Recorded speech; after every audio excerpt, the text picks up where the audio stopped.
বিশিষ্ট সমাজসেবক আলহাজ মরহুম হানিফ চৌধুরীর ইসালে সওয়াব উপলক্ষে নানা কর্মসূচি পালন করা হয়েছে। শুক্রবার 20শে জুন মোহাম্মদপুর বদিউজ্জামান চৌধুরী বারিস্ত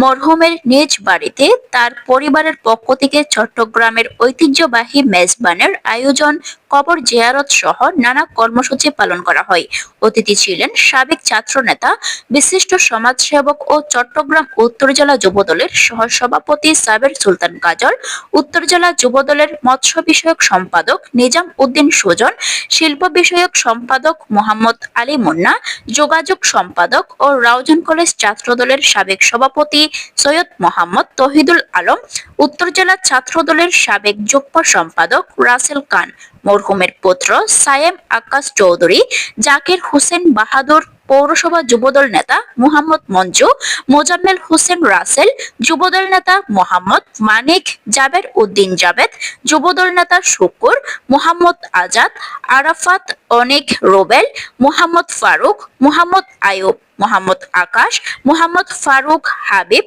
মোহাম্মদ মারুফ, মোহাম্মদ পারভেজ, জসিম মেম্বার, লিটন, যুবদল নেতা মোহাম্মদ রিপন, যুবদল নেতা মোহাম্মদ ইয়াকুব, 7 নম্বর ইউনিয়ন যুবদল নেতা মোহাম্মদ আজাদ, মোহাম্মদ রিয়াদ সহ আরো অনেকে।